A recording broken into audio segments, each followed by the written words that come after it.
L'Union pour la nation congolaise INC en sigle a suivi l'arrêt rendu par la Cour suprême de justice ce vendredi 16 décembre 2011 à 20h15 en catimini et sans retransmission en direct à la télévision nationale en réponse à sa requête en contestation des résultats provisoires de l'élection présidentielle du 28 novembre 2011 proclamée par la CENI, requête introduite le 12 décembre 2011, un arrêt rendu donc à l'insu de la population à cause de ses caractères uniques et impopulaires, connus de ses auteurs conscients du coup fourré qu'ils sont en train de porter contre le peuple congolais, la justice et la démocratie.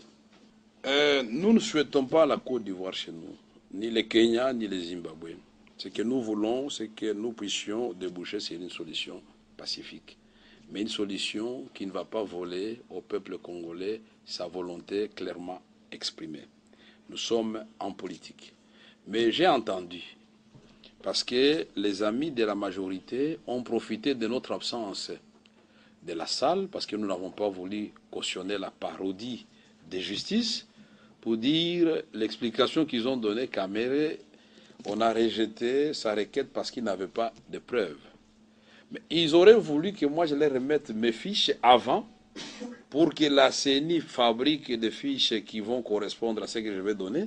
Non, c'est pendant la plaidoirie que ma batterie, ça c'est le 1/10 de ma batterie de fiches que j'ai là devant moi ici, que nous voulions vraiment démontrer comment la tricherie à grande échelle s'est opérée au Katanga, dans le sud Kivu, dans le nord Kivu, et surtout dans l'Ituri et à Kinshasa. Et là, nous avons fait un travail, c'est toute une cellule de stratégie qui travaille. Là, vous avez les tableaux de l'Union pour la nation congolaise. Nous sommes province du Katanga, ville de Lubumbashi, circonscription Lubumbashi, nom du centre CS Njanja, code BV 11 959-L. Mais regardez très bien, la première colonne, vous avez les résultats de chaque candidat qui ont été proclamés par la CENI ici, que vous aviez suivi à la télévision. La deuxième colonne, vous avez les résultats réellement obtenus par chaque candidat qui se trouve ici, les PV originaux. Donc là, c'est la fiche de compilation des centres.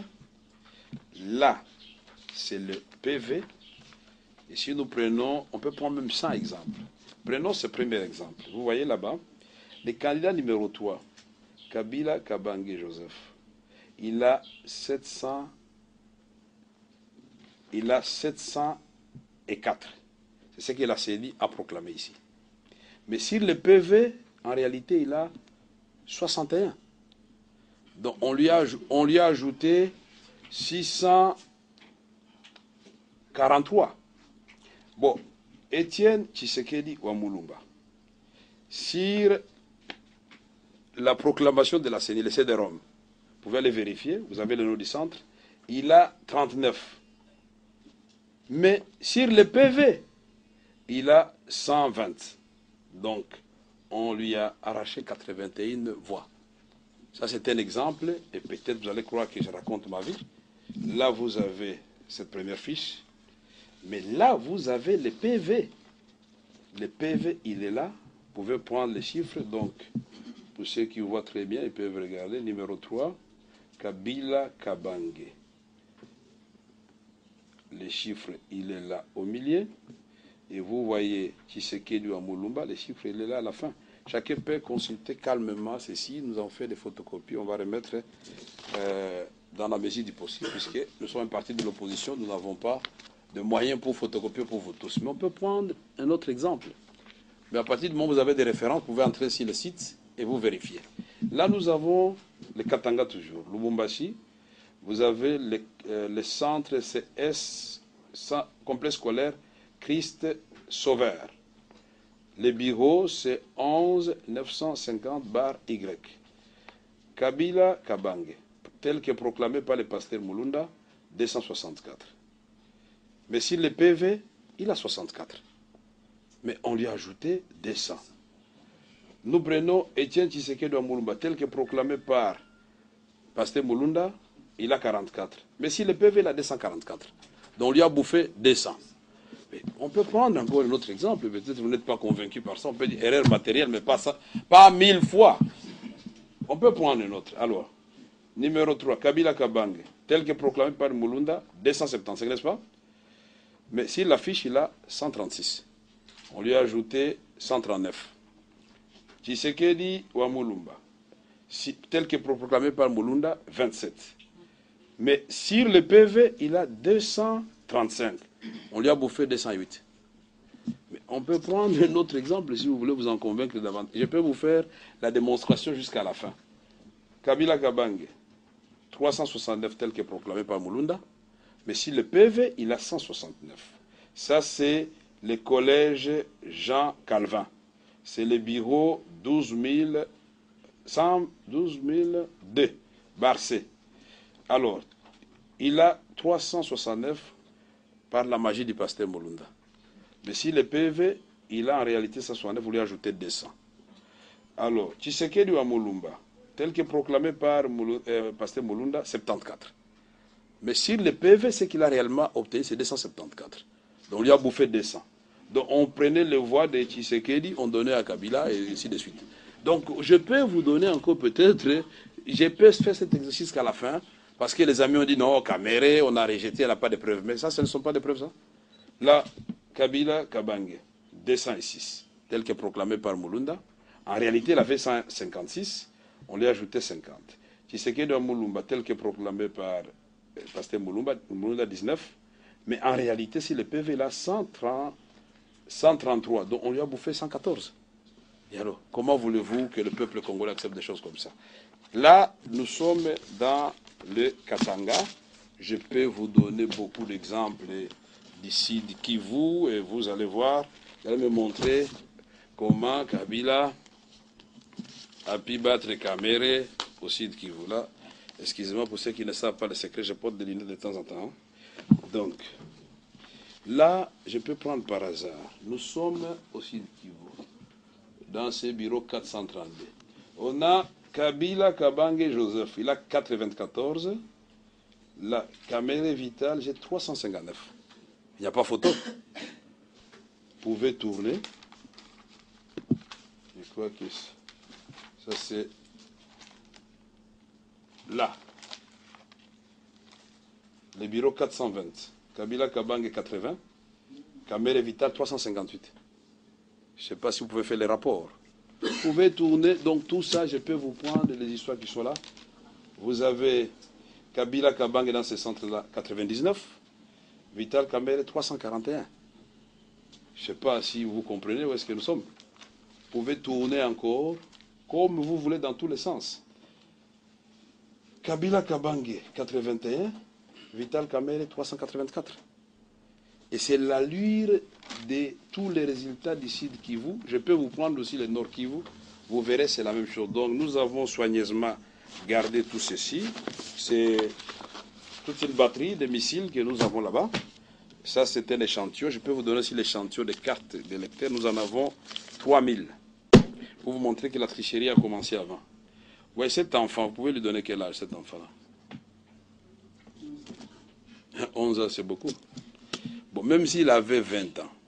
Mais si vous regardez très bien, cet enfant, il est là. Le même enfant, il est là. On prend le nom, le post-nom devient le nom, et le nom devient le post-nom. Cet enfant a 8 cartes d'électeurs. Le même enfant, vous le trouvez là-bas. Le même enfant, vous le trouvez là-bas. Maintenant, vous pouvez avoir le même, mais il continue. Alors, vous avez cette fillette-là, elle a quel âge?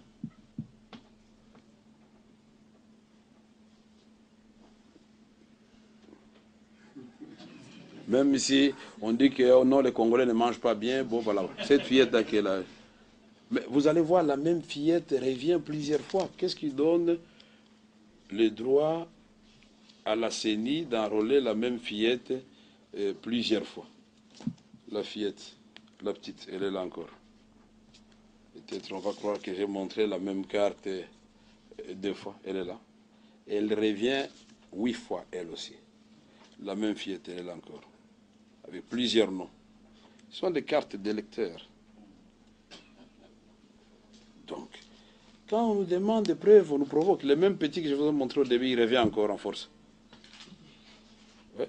Les mêmes petits, il est encore là.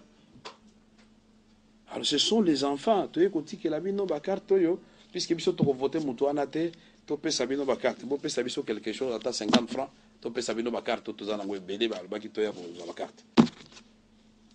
Bon, il se croyait être le seul malin. On n'a pas voulu dévoiler tout ça parce qu'on attendait, on se disait, bon, c'est pourquoi moi j'insistais, allons à la Cour suprême. Mais je crois qu'ils sont suffisamment organisés et ils me connaissent très bien. Je crois qu'ils se sont dit, quand Kamer dit ça, c'est que certainement, il a des preuves qui vont nous accabler. Cherchons un incident ou quelque chose, il ne faut pas qu'on en arrive à un procès où les gens vont voir effectivement que nous avons triché.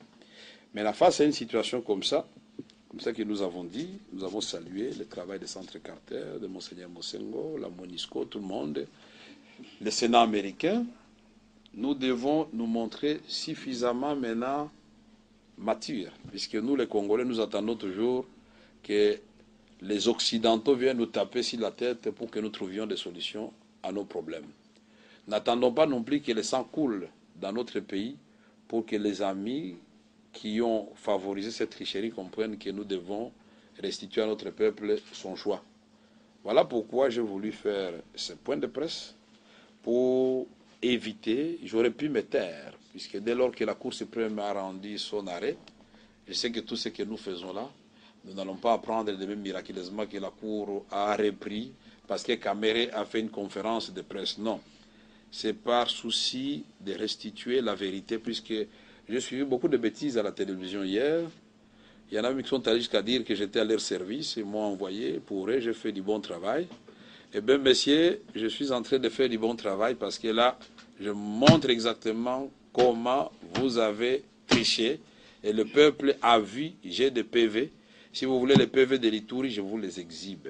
Et je mets nos amis de la majorité au défi de réouvrir un procès public, transparent. Nous allons démontrer tout ça. Et voilà. Puisque nous nous trouvons devant une situation où nous avons un président qui a été élu par le peuple congolais, qui s'est autoproclamé. Et nous en avons un qui n'a pas été élu, mais qui a été proclamé et par la CENI et par la Cour suprême. Quelle est la solution à ce problème? Voilà la patate chaude. Et c'est pourquoi moi je voudrais que l'opposition puisse se réunir rapidement avec la société civile. Nous avons parlé de la médiation internationale, mais nous avons notre comité national de médiation avec le professeur Balanda, avec le père Eko, avec Madame Mouyabo. On a vu les El Hadji, les responsables des musulmans. Il y a des gens respectables dans ces comités, mais nous savons qu'ils ne sont pas suffisamment dissuasifs vis-à-vis du pouvoir en place. Ils sont de bonne foi, ils ont l'expertise, ils ont des pistes et des solutions, mais pour qu'ils soient suivis, il faut qu'il y ait des pressions qui viennent de l'extérieur. Malheureusement, c'est ce qu'il faut. Vaut mieux des pressions que des bombes qui vont commencer à tomber dans notre pays. Voilà. Toutes les proclamations ont déjà été faites. Maintenant, on est à une étape de négociation ou de dialogue. Vous savez, dans un premier temps, ce qu'il faut faire, il faut d'abord que la vérité soit dite et reconnue par toutes les parties. Ça, c'est une première démarche qui peut apaiser les esprits. Si on arrive à nous dire quelle est la vérité, quel a été réellement le choix du peuple congolais, et ce n'est pas trop compliqué. Nous disons que nous avons des fiches. Il y a eu des observateurs. Dans les différents communiqués, on a dit que l'audience, les recours de l'UNC soient examinés avec impartialité et sérénité. Quand le ministre français des Affaires étrangères a dit ça, il a eu droit à une réponse terrible ici de la part de notre ministre des Affaires étrangères. Voilà un ministre des Affaires étrangères d'un autre pays qui se situe à 8000 km de chez vous, lui voit les dangers qui est en train de menacer votre maison. Vous ne voyez pas ces dangers-là. Et il vous dit, vous avez l'occasion, au travers de votre Cour suprême de justice, d'éteindre le feu. Non, la Cour n'a pas siégé. On a vu comment l'avocat général qui a fait office du procureur général a transpiré. Je le connais personnellement, c'est un homme sérieux. Son sourire qu'il a lâché là quand il ne voulait pas lire l'article de la loi électorale en disait non. Mais finalement, j'étais obligé d'intervenir quand on m'a fait taire. J'ai dit non. Monsieur le procureur, nous comprenons tous le français. Lisez d'abord. Mais quand il a lu, il a voulu donner notre interprétation. Maintenant là, nous avions cette circulaire dans la salle, mais nous pensions que l'audience allait se poursuivre puisque c'était notre dernière cartouche. On allait lui sortir la circulaire du premier président de la Cour suprême de justice. Lui-même, il revient sur cet article-là. Quand nous avons cité, ce n'est pas par hasard. Il a dit, il est dès lors, c'est ça, c'est presque, c'est pas très lisible. Il dit, il n'y aura plus d'affaires en tierce partie, parce que la loi électorale a réglé maintenant cette question. Quand il y a un contentieux électoral, quand une requête, elle doit être notifiée à tous les candidats. Et ils ont 3 jours pour présenter leur mémoire. Même s'ils le présentent en un jour ou dans une heure, on peut siéger. Mais on doit attendre les 3 jours pour que le dernier des candidats, on lui donne la chance de présenter. Mais on ajoute, le fait de ne pas présenter les mémoires n'est pas suspensif de la procédure. Ce qui est obligatoire, c'est que chaque candidat soit notifié. Vous avez vu que le candidat numéro 4, Kakese Nicephore Malela, est venu dans la salle parce qu'il a bien lu la loi électorale. Il a dit, mon Dieu, tiens, je devais être notifié. On ne m'a pas notifié, alors je viens comparaître volontairement pour expliquer, puisqu'il avait déjà préparé son dossier pour que le jour où Caméré va comparaître, il amène aussi ses preuves de tricherie massive dans les Kouilou. Vous l'avez suivi, il s'est adressé à la presse. Il a dit, qu'est-ce qu'on a me donné les voix dans les Kivu? On ne me connaît pas là-bas et je suis dernier chez moi dans les Kouilou. C'est quelle histoire ça? Il dit, je n'accepterai pas ça. Et d'ajouter que l'élection a duré dans certains territoires 1 heure de temps. Et on dit aux gens, il n'y a plus de bulletins, vous pouvez rentrer chez vous, dans les Kouilou, parce que les routes sont impraticables. Donc on comprend maintenant comment nos amis Mouzito et Gizenga et les autres, pourtant tous les ressortissants du Kouilou, n'ont pas construit des routes. Mais il y avait donc une planification pour que les observateurs n'arrivent pas là-bas. Donc c'était la loi de la jungle.